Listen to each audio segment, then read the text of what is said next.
So ISP router 4 needs a BGP relationship to customer router 2 and a BGP relationship to ISP router 3. We also need to configure OSPF. So here's ISP router 4, show IP interface brief.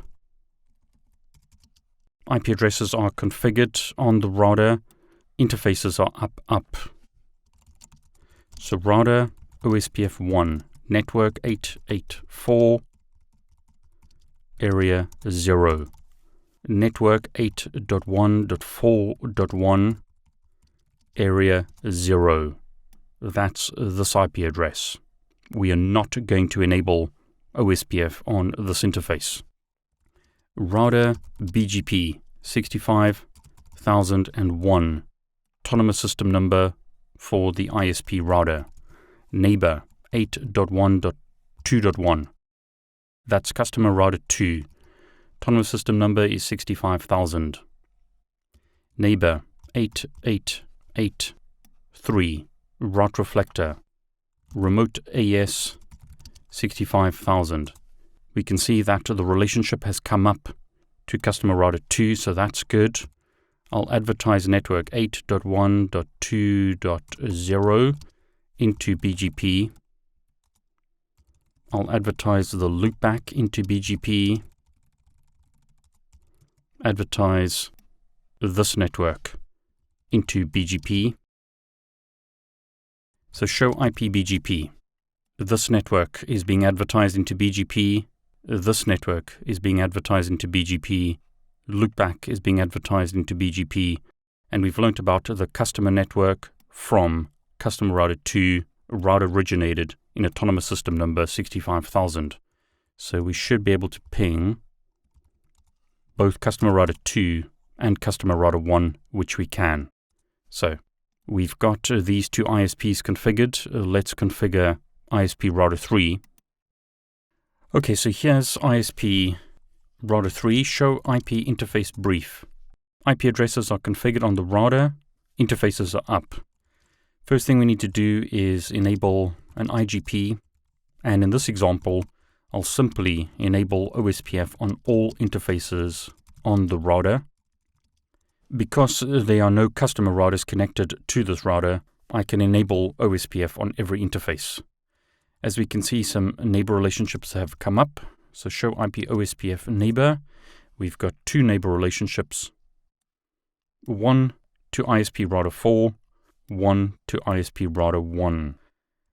We need to configure BGP. Autonomous system number is 65,001. Neighbor, ISP router 1, 65,001. And I made a typo there. That should be 65,001. We need a neighbor relationship to ISP router 2, ISP router 3. That's a local router, so it'd be 4 and 5. So we are configuring BGP relationships to the loopbacks of the routers per best practices and per the instructions in the lab. Now what we need to do is specify that the update source for this relationship is the loopback interface. I need to update the other routers with that information as well. BGP will form neighbor relationships using the physical interfaces unless we specify that the update source is the loopback interface. So on this router, I need to change the update source to be the loopback. So router BGP 65,001 neighbor 8883 update source loopback 0. Once again, the loopback interfaces are configured with these IP addresses, and we're forming BGP relationships between the loopback interfaces. So we need to tell the router to do that. Otherwise, the incorrect IP address will be used. Need to do the same on ISP router 4. So router BGP 65,001 neighbor 8883 update source loopback 0. once again using the loopback 0 interface for the BGP relationships. So show run section BGP. There's our configuration for the neighbor relationship. So back on ISP router 3, show IP BGP summary. Neighbor relationship is currently up to ISP router 1. It's not up to ISP router 4. Let's confirm that we can ping the loopback from our loopback. That works. Show run section BGP. We've got this configured properly on the side. What about on ISP router 4? Show run section BGP. Ping 8883 source loopback 0. Show IP BGP summary. According to this, the relationship is idle, and that's because I made a mistake with the autonomous system number. So show run section BGP. This is the wrong autonomous system number. So router BGP 65001 and no neighbor 8883. Do that again with the right autonomous system number. Notice both sides have to agree on the AS number for it to work. In other words, you need to have both sides configured properly. Show run pipe section BGP. Show IP BGP summary. That looks better. No prefixes are being received, but the relationship is currently up. So on ISP router 3, show IP BGP summary. 2 neighbor relationships are up. Notice the state is established because this is blank. 4 prefixes have been received from those neighbors. Show run section BGP. We still need to configure the neighbors as route reflector clients. Notice this option here. That's because this router is going to be the route reflector. So every relationship in this example is going to be configured as a client. Now we need to advertise routes into BGP. Now to be lazy, I'm just going to type redistribute connected to redistribute the routes into BGP. Notice as an example, this network, this link here, is being advertised by the local router as well as 8881, this router. The preferred route or best route is the route advertised by the local router because it has the highest weight. The router believes itself rather than other routers. Notice redistribution. This route was advertised into BGP using redistribution by the local router. This route was advertised by this router using the network command. So the local router is preferred over the other router. The same is true over here. Notice the weight is set to this high number for locally advertised routes. Redistribution once again was used, whereas the other router, this router here, used the network command.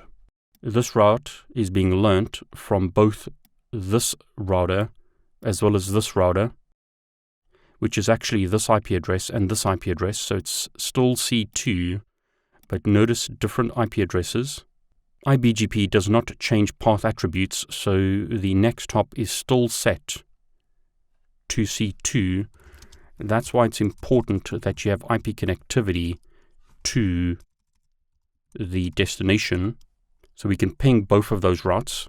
So this is seen as the valid route, and hopefully at this point this router should be able to ping the customer routers, which it can. Can ping both customer router 2 and customer router 1 using the 17 address. So it can ping both of these IP addresses. So we've got IP connectivity from ISP router 2 to the customer routers. Let's test it the other way. So can customer router 1 ping 8883? Yes, it can. So as an example, if I trace to 8883, it goes to customer router 2, then it goes to ISP router 1, and then it goes to ISP router 3. Now, at the moment, we are not forcing traffic to go via ISP router 1. That is a requirement of this lab. So what I'll do is configure a wait on the route. Before I do that, notice show IP BGP. We are learning routes from multiple routers. So as an example, this route is being learnt from 8122, which is ISP router 4. It's also being learnt from 8112, which is ISP router 1.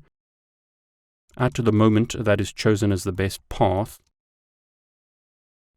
But what I'm going to do is force it to ensure that it's always the best path by specifying the neighbor 8112 and then specifying a wait. Notice the wait option, and I'll set it to 100.